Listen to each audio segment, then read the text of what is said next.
अब बात करते हैं अब हम आगे कैट 24 के बारे में कि यार पढ़ना कैसे है, क्या क्या बेसिक सिलेबस होता है कैट 24 कैट का। तो जो लोग अभी शुरू कर रहे हैं कैट की तैयारी, काफी सारे बच्चे ये परेशान रहते हैं कि यार सर क्वांट कैसे करें या एलआरडीए कैसे करें, कैसे पढ़ना कैसे है। उन्होंने एडमिशन तो ले लिया but they do not know how to prepare for different sections. तो मैं थोड़ा थोड़ा आपको गाइड कर देता हूँ इस सेशन में। ये सेशन उसी रखा है कि हम बेसिक एक बार थोड़ा सा गाइड कर देंगे कहाँ से पढ़ना है, कैसे पढ़ना है, सो दैट आप अपने एंड पे भी चीजें तैयारी करना शुरू कर दो। तो देखो वीआरसी के लिए आज जनरली सजेस्ट कि वीआरसी के लिए आपको बहुत ज्यादा वोकैब पे ध्यान देने की जरूरत नहीं है। मैंने जितने भी टॉपर हैं जिनसे बात की है वो कहते हैं सर हमने स्पेसिफिकली वोकैब के लिए कोई तैयारी नहीं की थी, हमने स्पेसिफिकली ग्रामर के लिए कोई तैयारी नहीं की थी। जो मेन चीजें हैं गाइज वो है आपकी आरसी और क्रिटिकल रीजनिंग। इन दो चीजों पे काम करना है, आरसी पे और क्रिटिकल रीजनिंग पे। और सबसे इंपॉर्टेंट है रीडिंग। अगर आप कंसिस्टेंटली रीडिंग करते हो, डेली रीडिंग करते हो, वोकैब और ग्रामर करने की अलग से जरूरत ही नहीं है। दिस रीडिंग विल कंसीडर या it will consist all the aspects. Vocab हो गया, ग्रामर हो गया, ये सबका रीडिंग से ही हो जाएगा। जेड में भी जरूरत नहीं होती यार, वोकैब चाहिए होती है स्नैप जैसे एग्जाम में जिसमें वर्ड्स आते हैं, एंटोनिम सिनोनिम आते हैं। जो अच्छे एग्जाम होते हैं ना उनमें कभी डायरेक्ट वोकैब नहीं आती है, उनमें आपका काम सिर्फ रीडिंग से चल जाएगा जिसमें आपको इन्फरेंस बेस्ड क्वेश्चन आते हैं। तो अगर आपको एक आध वर्ड नहीं भी आता होगा ना बीच में, कोई दिक्कत नहीं है, आपको लाइन का मतलब तो समझ में आएगा, कॉन्टेक्स्ट तो समझ में आएगा क्या बोल रहा है। तो वर्ड पे अगर आप टाइम लगा रहे हो अभी से, नॉर्मल वेस वगैरह लेके बैठे हो, आई वॉन्ट सजेस्ट कि आप वोकैब पे बहुत ज्यादा टाइम लगाओ, ग्रामर पे बहुत ज्यादा टाइम लगाओ। आई सजेस्ट कि आप आरसी, क्रिटिकल रीजनिंग और रीडिंग पे टाइम लगाओ। ये करोगे ना तीन चीजें, आपका ओवरऑल जो आरसी और वो वीआरसी का पार्ट है वो सारा तैयार हो जाएगा। ग्रामर में टाइम वेस्ट मत करो। Same for एलआरडीए। एलआरडीए जो हम क्लास में कराएंगे उसके दो एस्पेक्ट होंगे, एक एलआर और एक डीआई। एलआर आपका है लॉजिकल पजल्स, कुछ टॉपिक बेस्ड है, कुछ जनरल पजल्स है। तो इसको अगर आपको अभी तैयारी करनी है थोड़ा इनिशियली, तो आप पजल्स कर सकते हो, सुडोकू वगैरह कर सकते हो, जिससे आपका दिमाग चलेगा, खुलेगा। मैंने भी कुछ कराई थी पजल्स और कराऊंगा मैं। तो सुडोकू पजल्स वगैरह करना शुरू करो अभी से धीरे धीरे। बाकी हम क्लास में जो टॉपिक बेस्ड है, cubes and cuboid, Venn diagram, आज वेन डायग्राम शुरू करेंगे हम, तो वो तो कर ही रहे हो आप लोग। उसके अलावा डीआई शुरू हो रहा है हमारा 6 जनवरी से, जिसमें आती है कैलकुलेशंस। तो आज मैं आपको थोड़ा सा ना कैलकुलेशन वाला पार्ट भी सिखाऊंगा कि जल्दी से कैलकुलेशन कैसे कर सकते हैं, स्क्वायर्स कैसे निकाल सकते हैं, मल्टीप्लाई कैसे कर सकते हैं, वो भी हम अभी डिस्कस करेंगे इसी सेशन में।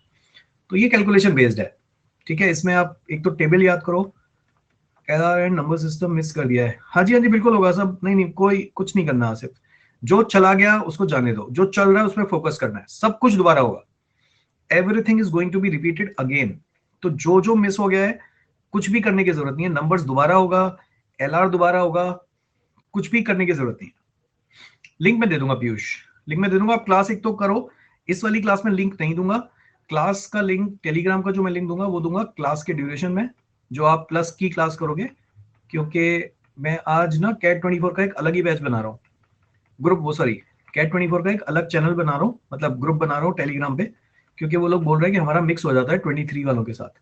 तो आज जो लोग क्लास में आएंगे उनको मैं कैट 23 का नया टेलीग्राम ग्रुप का लिंक शेयर करूंगा, so that they can join it. CAT 24 का एक सेपरेट ग्रुप, उसमें चैट भी ऑन होगी और उसमें फाइल्स वगैरह भी आएंगे, ठीक है। तो आप यहां से अपना पूरा एक्सेस करते रहो, जो भी फाइल्स वगैरह आपको चाहिए, जो भी चैट है आपका कैट 24 का सेपरेट हो जाएगा ग्रुप। कैट 24 से रिलेटेड डिस्कशन हम इसी ग्रुप में करा करेंगे, डन है ना। तो आप जब क्लास में आओगे लाइव क्लास में, तो I will share the group link. तो इसके लिए आप कुछ मत करो गाइज, इसके लिए आप बस पजल्स वगैरह करो, और कैलकुलेशन में के लिए थोड़ी सी टेबल्स करो, स्क्वायर्स करो, मल्टीप्लीकेशन फास्ट करो, दिमाग में करना शुरू करो, एडिशन दिमाग में करना शुरू करो।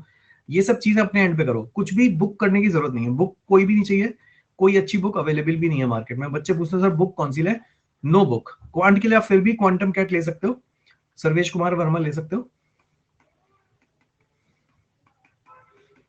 बाकी और किसी बुक की जरूरत नहीं है अगर आप चाहो तो, अदरवाइज अनअकैडमी के नोट्स काफी है। बाकी हम क्लास में तो नोट्स देंगे ही देंगे, सबसे इंपॉर्टेंट क्लास के नोट्स हैं। उसके बाद आप प्रैक्टिस के लिए अनअकैडमी के नोट्स ले सकते हो। उसके बाद भी अगर आपको लग रहा है और प्रैक्टिस करनी है तो आप क्वांटम कैट वगैरह से कर सकते हो, जरूरत पड़ेगी नहीं वैसे। We try to cover everything in the class itself. तो जो लोग अभी भी सोच रहे हैं कि हम प्लान करेंगे गाइस, हम बहुत डिटेल में पढ़ाते हैं। जो ऑफलाइन क्लासेस आपको पूरा नंबर्स या पूरा अर्थमेटिक 10 क्लास में या 20 क्लास में खत्म कराएंगे, हम उसकी लगभग डबल या ट्रिपल क्लासेस दे रहे हैं। लगभग 50 क्लासेस हम सिर्फ अर्थमेटिक की दे रहे हैं। तो इतना डिटेल में पढ़ाते हैं हम, बहुत सारी, मतलब 50 नहीं तो 40 क्लास अर्थमेटिक की मानो, ऐसी नंबर्स की बहुत सारी 10-15 क्लास नंबर्स की हैं, ज्योमेट्री की 28 क्लासेस है मेरी। तो बहुत डिटेल में पढ़ाते हैं हम यहाँ पे ऑनलाइन में। हमारे पास वो क्लासरूम का कंस्ट्रेंट नहीं है इस वजह से। तो अगर आप किसी भी ऑफलाइन में जाओगे तो आपको इतनी क्लासेस मिलेंगी नहीं, आपको फीस भी डबल पे करनी पड़ेगी और आपको इतनी ज्यादा जो डिटेल में हम पढ़ाते हैं उतना मिलेगा भी नहीं। तो आप देख लो, एक बार डेमो अटेंड करके देखो ऑनलाइन क्लास का, आपको अगर मजा नहीं आता है तो आप जा सकते हो किसी भी ऑफलाइन क्लास में।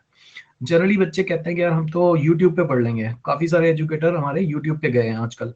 वो इंडिविजुअल एजुकेटर है गाइस, कभी भी आपको अगर एडमिशन लेना है तो आप इंडिविजुअल एजुकेटर के पास नहीं जाओगे, आप हमेशा एक इंस्टीट्यूट के पास आओगे जिसके पास पूरी एक टीम है। तो हमेशा प्रेफर इंस्टीट्यूट को करना रादर एक इंडिविजुअल एजुकेटर के पास जाने के, जिसके पास टीम होगी। अगर एक एजुकेटर से पसंद नहीं आ रहा, दूसरे के पास स्विच कर सकते हो। यहाँ पे अगर पसंद नहीं आएगा फिर कहाँ जाओगे? This is the only choice you have. अगर मान लो इसके पास इंग्लिश का फैकल्टी अच्छा नहीं है, फिर कहाँ जाओगे? पैसे भी गए और सेटिस्फेक्शन भी नहीं मिलेगा। यहाँ पे आपके पास मल्टीपल चॉइसेस हैं, एक को पसंद नहीं आया दूसरे की करो, रिकॉर्डिंग करो, बहुत सारी चीजें हैं यार, मटेरियल है, मॉक्स हैं इतने सारे। तो ये हमारा बेसिक सिलेबस है गाइस। इसके लिए जो क्वांट के लिए आप कर रहे हो, क्वांट के लिए सबसे पहले मैंने बोला है क्लासेस करनी है, क्लास के जो क्वेश्चन है वो करने हैं, फिर मैं होमवर्क शीट देता हूँ, वो करनी है प्रैक्टिस। उसके बाद अगर आपकी ये सारी चीजें खत्म हो जाती हैं, उसके बाद आप अनअकैडमी के नोट से प्रैक्टिस कर सकते हो। अनअकैडमी की बुक्स अलग है, वो आपको एक्सेस हो गई होंगी, उससे प्रैक्टिस कर सकते हो। अगर फिर भी और लग रहा है और प्रैक्टिस करनी है तो आप ऑनलाइन जा सकते हो या क्वांटम कैट से प्रैक्टिस कर सकते हो। जो ब्लॉक है क्वांट के अंदर वो है अर्थमेटिक, जो हमारा अभी चल रहा है। उसके बाद नंबर्स आएगा, नंबर्स एक बार हमने ऑलरेडी कर लिया है, दोबारा भी आएगा। फिर ज्योमेट्री है, एल्जेब्रा है और पीएनसी प्रोबेबिलिटी है। बस इतना सा सिलेबस है, लेकिन ये भी बहुत डिटेल में जाके पढ़ाते हैं हम, और बहुत सारा है। देखने में लग रहा है 5 ही ब्लॉक हैं, लेकिन ऐसा नहीं है, इसकी लगभग 100 क्लासेस हैं टोटल। ज्यादा, 100 कम बोलिए मैंने, क्योंकि 30-40 क्लासेस तो अर्थमेटिक की हैं, 30-40 क्लासेस आपकी एल्जेब्रा की है, 17-18 बहुत सारी क्लासेस है। तो 200 घंटे की क्लास हम सिर्फ क्वांट क्वांट की दे रहे हैं। तो इसको ढंग से पढ़ लो और कंसिस्टेंट रहो बस यार। अभी बहुत ज्यादा पढ़ने की जरूरत नहीं है, जितना जितना क्लास में बताया जा रहा है उतना उतना कर लो। हम तुम्हें टाइम टू टाइम गाइड करते रहेंगे किसमें कहाँ पे क्या पढ़ना है, कब पढ़ना है। क्लियर है इतना? चलो, तो मैं तुम्हें थोड़ी सी ट्रिक सिखाता हूँ कैलकुलेशन की। जैसे अगर स्क्वायर्स निकालने की बात होती है, मल्टीप्लिकेशन की बात होती है, कैसे करते हो? जैसे मैं अगर आपसे बोलूंगा, मैं स्क्वायर्स पूछ के देखता हूँ आप लोगों से। Let's say if I ask you what is 96 square, कैसे करते हो कैलकुलेट? बताओ जरा answer. What is 96 square?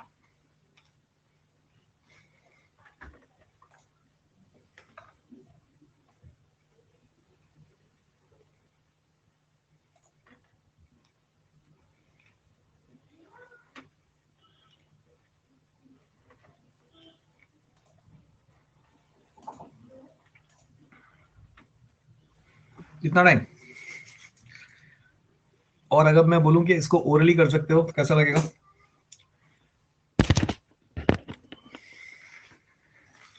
$96 square, how do you calculate?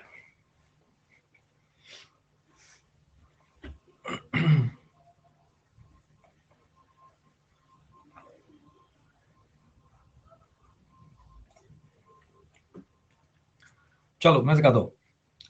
नहीं, 100-6 नहीं है ये, 100-6 नहीं है। How do you calculate? देखो, एक तरीका तो ये मल्टीप्लाई कर ले 96 इंटू 96, इतनी देर में उससे ही आंसर आ जाता मल्टीप्लाई करके। ऐसे लिख सकता हूँ 100 स्क्वायर माइनस 4 स्क्वायर। क्या कर सकता हूँ? 96 square is nothing, it is 100 square minus 4 square. ऐसे बोल सकते हैं? नहीं, ये गलत हो जाएगा, this is not correct, no. तो आप कर सकते हो, तो 100 माइनस 4 का होल स्क्वायर कर सकते हो, 96 का होल स्क्वायर कर सकते हो ना। ये तो लेकिन टाइम लेगा। ए माइनस बी का whole square, A square plus B square minus 2ab। तो इससे बढ़िया तो मल्टीप्लाई कर लो, है ना, ये करने का तो फायदा नहीं है। तो अब हम तीसरा मेथड सीख रहे हैं जिसमें हम ना तो नॉर्मल मल्टीप्लाई करेंगे ना ही हम ऐसे करेंगे। कैसे करेंगे वो देखो। ये बताओ 96 100 से कितना छोटा है? 96 100 से कितना छोटा है? 4 छोटा है ना। तो what will do, will subtract 4 from both the side. हमने क्या किया, हमने 4 4 माइनस कर दिया। What is 4 into 4? 4 into 4 is nothing, it is 16। 4 into 4 is 16। अब क्या करना है, अब आपको इस 96 में से बस 4 माइनस कर देना है। 96 minus 4 is 92 and that is your answer guys। Check करो क्या यही था? अनामिका नासिफ ने आंसर दिया है। ऐसे ना देखो हो गया ही खत्म, अरे ऐसे ना देखो हो गया खत्म। 96 का स्क्वायर के लिए आपको जरूरत नहीं है कुछ भी करने की गाइस। 96 into 96 करा हमने, कितना छोटा है 100 से? 4 छोटा है, बस 4 माइनस कर दो। जितना 100 से छोटा है उतना माइनस कर दो। हाँ आ रहे। अब क्या करना है, इसको मल्टीप्लाई करो। 4 into 4 is 16। 96 में से जितना माइनस किया उतना कम कर दो। 96 minus 4 is 92। याद क्या रखना है, राइट हैंड साइड पे 2 ही डिजिट आएंगे, याद रखना है। सिंगल डिजिट नहीं लिखेंगे, 3 डिजिट नहीं लिखेंगे। जैसे if ask you what is 94 square, तो आप क्या करोगे, 94 into 94 करोगे। 94 100 से कितना छोटा है? 6 छोटा है, तो 6 माइनस कर लो। 6 into 6 36। 94 में से 6 माइनस कर दो। 94 minus 6 is 88। ये आ गया आंसर 8836। जरूरत है पेन की। 94 का स्क्वायर क्या आप ओरली कर सकते हो? अब 94 is how much less than 100? It's 6 less than 100। 6 into 6 is 36। 94 में से 6 माइनस कर दो। राइट हैंड साइड पे 2 डिजिट लिखनी है, ये याद रखना। अगर कोई आपसे बोले 97 का स्क्वायर क्या है, क्या बोलोगे आंसर? व्हाट इज 97 का स्क्वायर?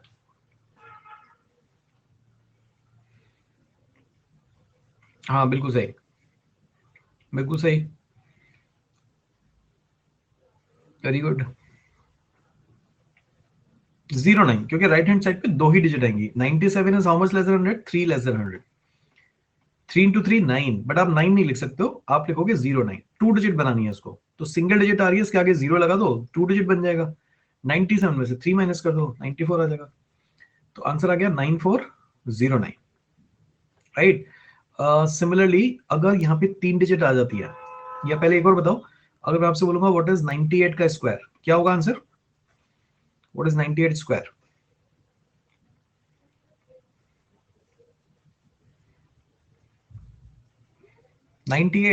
हाँ, बाकी लोग क्या कर रहे हैं? बाकी लोग क्यों नहीं बता पा रहे आंसर? 2-3 बच्चे आंसर दे रहे हैं, बस 4 लोगों का आंसर आया। बाकी लोग किस चीज का वेट कर रहे हैं? 13-14 बच्चे हैं क्लास में। 02 नहीं आएगा जब 02 का स्क्वायर करेगा ना। 98 का square, 98 is 2 less than 100। 2 into 2 होता है 4, आप लिखोगे 04, और 98 में से 2 माइनस कर दो। 98 में से 2 माइनस करोगे 96। तो अगर 2 ही डिजिट आ रही है, वेल एंड गुड।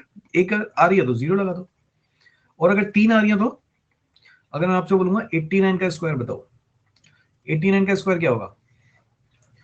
हर्षित 3 बार में आंसर बता पाया। 9602 9404 फाइनली 9604, दोनों को मिला के। आधी उसमें गलत, आधी उसमें गलत, फाइनली 3 बार में आंसर बताया। 89 का स्क्वायर बताओ क्या आएगा? 1 2 2 1। 89 का भाई क्या कर रहा है? 7921। 7921। अब ठीक है, उसके लिए आपको स्क्वायर आने चाहिए टिल 25 तक कम से कम। 89 कितना छोटा है? 11 छोटा है ना। अगर 11 छोटा है तो 11 का स्क्वायर कितना होगा? 120 का। और 89 में से 11 माइनस करोगे तो कितना आएगा? 78। बट जैसे मैंने बोला कि आपको राइट हैंड साइड में 2 ही डिजिट लिखनी है, तो आप थर्ड को आगे भेज दोगे। 78 में 1 ऐड कर देना, 79 आ जाएगा। 7921, दैट इज आंसर। तो 2 डिजिट आएंगी, वेल एंड गुड। एक आएगी तो 0 लगा देना, 3 आएंगी तो कैरी फॉरवर्ड कर देना। तो ये सारे जितने भी स्क्वायर है इस रेंज में, 75 to 100 की रेंज में, ये आप सारे के सारे ओरली निकाल सकते हो। मतलब अगर आप प्रैक्टिस करोगे तो, मतलब अगर कोई पूछे 86 का स्क्वायर क्या है, तो अंदर से आवाज आए 7396 ऐसे। इतना तेज अभी नहीं आ पाएगा, लेकिन प्रैक्टिस के साथ धीरे धीरे आ सकता है। देखना यही आ रहा है, 86 का स्क्वायर चेक करो, यही आ रहा है। Thank you Arshad. वैसे जैसे मैं बार बार बोल रहा हूँ, आज मेरा बर्थडे नहीं है, आज डॉक्यूमेंट में है, but still thank you for your wishes. 86 का स्क्वायर हो जाएगा गाइस 7396। तो 14 का स्क्वायर 196। रियल निकल गया, रियल होता है मेरा जुलाई में।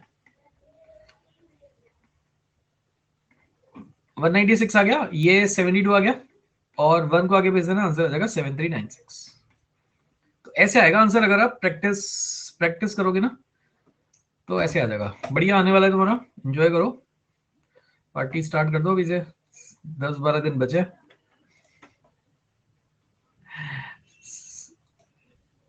हाँ, फिर धीरे धीरे ईयर भी पूछ लेना, ठीक है, आप डेट भी बताई दो, फिर कहेगा ईयर भी बताई दो, धीरे धीरे पता तो चले आप कितने साल के हो। क्या वैसे ही हर हर कोई बोलता है 50 साल का एक्सपीरियंस। तो बस अभी के लिए इतना ही समझो, धीरे धीरे पत्ते खुलेंगे, धीरे धीरे पत्ते खुलेंगे। अभी जुलाई पता करा है, अभी डेट भी पता करेंगे। यू लुक वेरी यंग का क्या मतलब है? I am very young already. Look का क्या मतलब है?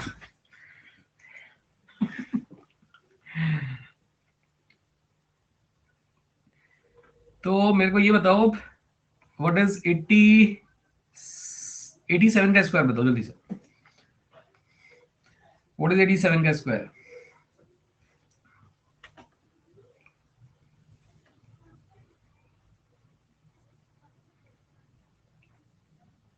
Very good.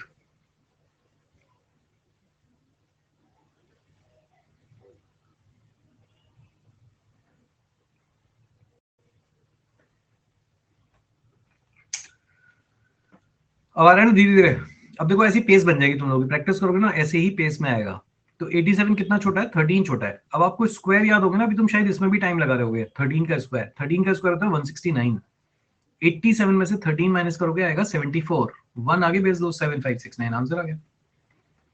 ऐसे आंसर आ जाएंगे फटाफट फटाफट अगर आप प्रैक्टिस करोगे तो। और ये ना सिर्फ स्क्वायर में काम नहीं आएंगे। अगर कोई आपसे बोले कि बताओ यार 92% ऑफ 9.2 क्या होता है?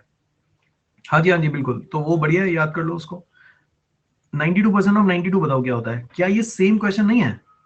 अगर आप ये रियलाइज कर पा रहे हो कि कोई स्क्वायर ना भी पूछे, अगर हमें ये कैलकुलेशन करनी है या 92% ऑफ 920 निकालना है, तो क्या ये सेम चीज नहीं है, अलग चीज है?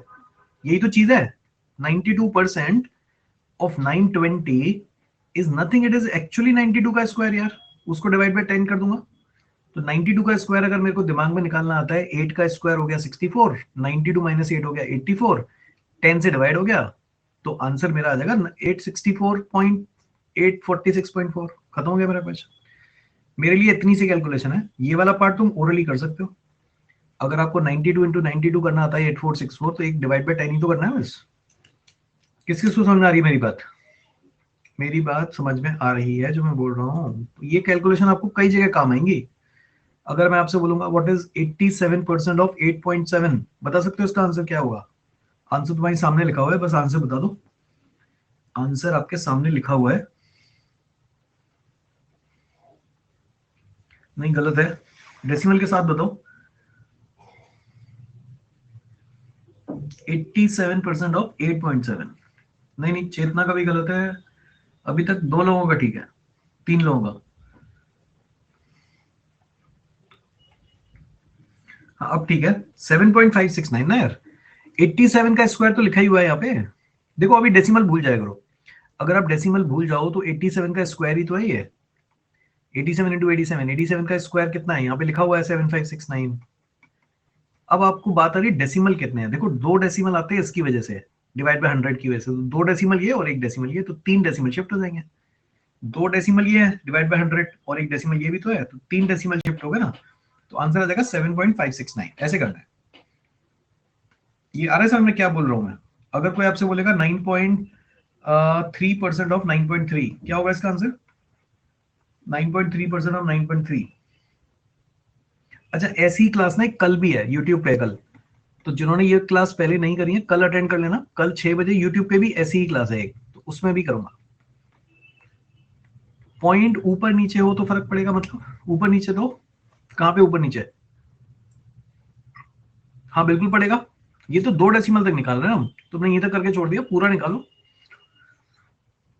93 का स्क्वायर निकाल लो, डेसिमल बाद में लगाएंगे। पहले 93 का स्क्वायर निकालो। 93 का स्क्वायर कितना होगा? 7 इंटू 7 49, 93 माइनस 7 इज 86। तो ये आ गया ना। अब डेसिमल देख लो बस, 1 2 और 2, ये 4 डेसिमल शिफ्ट कर दो, आंसर आ गया 0.8649 ऐसे।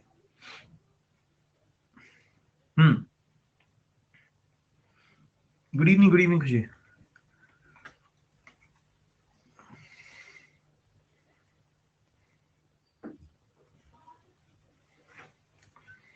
क्लियर है? ये बात क्लियर है? तो ये वाला पार्ट आ गया सबको समझ में? तो एक तो मैंने ये वाला कराया तुम्हें, इसी मेथड को ना मल्टीप्लिकेशन में भी यूज कर सकते हो। तो एक तो काम करना कि स्क्वायर याद कर लेना टिल 25 तक, टिल 25 तक, टिल 30 तक याद कर लेना। एक तो ये काम है तुम्हारे लिए। दूसरा, अगर टेबल धीरे धीरे याद कर सकते हो तो बहुत अच्छी बात है, टिल 20 तक तो कर ही लो कम से कम। बीच में से 17 इंटू 7 कितना होता है, 16 इंटू 8 कितना होता है, ऐसे बीच बीच में से 13 इंटू 9 कितना होता है, तब मजा आएगा। 14 इंटू 6 कितना होता है, ऐसे जैसे मैं लिख रहा हूँ, ऐसे अपने आप से पूछना। हाँ जी हाँ जी, इसको वैदिक मैथ्स और फास्टर कैलकुलेशन जो मैं करा रहा हूँ आपको, नहीं टेबल आपको करनी पड़ेगी यार, एक एक करके करो संगीता, लेकिन बीच में से करो। जैसे मैं ऐसे लिखूंगा 119 120 128 117 84, ऐसे आनी चाहिए आपको। बीच में से कोई पूछो, you should be able to get it like this, बिना सोचे। 17 इंटू 7 119 बीच में से करो। तो एक टेबल करो, फिर बीच में से अपने आप से पूछो कि याद हो गई या नहीं हो गई। तो अगर आपको ये मेथड ये वाला आ गया निकालना, परसेंटेज वाला और स्क्वायर वाला, आप इसी मेथड को मल्टीप्लिकेशन में भी यूज कर सकते हो। जैसे अगर आप में से मैं नॉर्मली पूछूंगी 93 इंटू 98 करके दिखाओ, तो definitely you will take time. बताना आंसर, 93 इंटू 98 कितना होता है?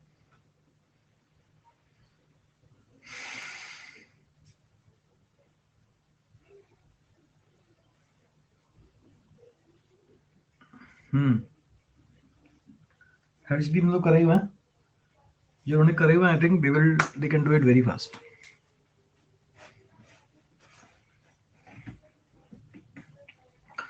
नहीं 0.4 नहीं है, 0.4 नहीं है। नॉर्मल मल्टीप्लाई करना तो आता है ना, नॉर्मल मल्टीप्लाई करना आता है। अब इसको जल्दी से देखो। हाँ जी मैं वही बोल रहा हूँ, ये जिन्होंने करा है तो definitely they can do it very fast. ये कितना छोटा है? ये 100 से कितना छोटा है ये बताओ। ये 100 से छोटा है 7, तो 7 माइनस कर दो। ये 100 से कितना छोटा है 2, तो 2 माइनस कर दो। अब इन दोनों को मल्टीप्लाई करो, 7 इंटू 2 14, राइट हैंड साइड पे 14 आ गया। एक स्टेप करना है, इसमें से इसको माइनस कर दो, तब भी 91 आएगा, या फिर इसमें से इसको माइनस कर दो, तब भी 91 ही आएगा, और ये आंसर आ जाएगा 9114। खत्म। 93 इंटू 98 कोई आपसे पूछेगा तो ये आपका आंसर आ चुका है, पूरा मल्टीप्लाई करने की जरूरत नहीं है। हर एक बार ऐसा होगा, इसमें से माइनस करोगे तब भी 91 आएगा, इसमें से माइनस करोगे तब भी 90, सेम आएगा हमेशा। तो दो नंबर जो 100 के पास है और 100 से छोटे हैं, उनके लिए आप ये वाला मेथड यूज कर सकते हो। बिल्कुल बिल्कुल। तो अगर आपसे कोई बोल रहा है 96 इंटू 92 करो, तो अब तुम ऐसे करना, कितना छोटा है 4, ये कितना छोटा है 8, 4 इंटू 8 32, इसमें से 4 माइनस कर दूंगा तब भी 88 आएगा, इसमें से 8 माइनस कर दूंगा तब भी 88 आएगा, और यही मेरा आंसर है। करके देख लो, 96 इंटू 92 आंसर आ चुका है 8832। बिल्कुल, वेरी गुड। आ गया ना एक सेकंड में? अब आ गया ना एक सेकंड में? तो ये सब चीजें हैं, ये धीरे धीरे और कराऊंगा मैं, थोड़ी थोड़ी चीजें। अभी तो मैंने छोटा सेशन था, आधे घंटे का सेशन था, ऑलरेडी 43 मिनट हो चुके हैं। तो इसको कंटिन्यू करेंगे, कल भी है ऐसा सेशन, तो कल और ट्रिक सिखाऊंगा इसी से रिलेटेड। तो will continue tomorrow as well. फिलहाल इस बैच के बारे में जो अभी शुरू हो रहा है गाइस, अगर आप फ्रेशर हो तो आप रिपीट कर सकते हो, लेकिन अगर गैप वैप है तो फिर आप जेड के लिए ट्राई करो पहले तो, जेड नहीं तो सीमेट के लिए ट्राई करो, फिर नहीं तो इनमें से जो भी सेशन मिल रहा है आप उसको, हाँ मेरे से पढ़ रहे हो बस कंटिन्यू करते रहो, कोई दिक्कत नहीं है, मेरे से कंटिन्यू करते रहो। ये वाला बैच बेसिकली डीआई करेंगे इसमें, तो डीआई शुरू कर देना। जूम सेशन अगर आपके थ्रू कोई बच्चा आता है तब, तो अगर आपके रेफरेंस के थ्रू कोई बच्चा आता है तो उसको भी मेरे साथ जूम सेशन मिलेगा और आपको भी, so that we will discuss कि क्या क्या करना है। जेड यार अगले साल होता है चेतना, जेड अगले साल होता है। जेड का फॉर्म ही नहीं भरा तुमने, बहुत ही बढ़िया फिर तो यार तुम तो अब ऐश करो, अब कैब तो जो मिलेगा फिर वो ले लेना, खुशी, अगर आप फ्रेशर हो तो अगले साल की तैयारी करो, नहीं तो फिर जो मिल रहा है वो ले लो। इरमा वगैरह भरो, इरमा निर्मा टाइप कुछ। अगर रेफरेंस नहीं है, नहीं नहीं, जूम सेशन उन्हीं के लिए है जिनके थ्रू रेफरेंस आता है, फिर तो उनको भी तो कुछ बेनिफिट मिलना चाहिए ना यार, अदरवाइज ऐसे हर कोई आ जाएगा फिर फायदा क्या है। जो जिन बच्चों के थ्रू रेफरेंस आएगा then they will join the Zoom link.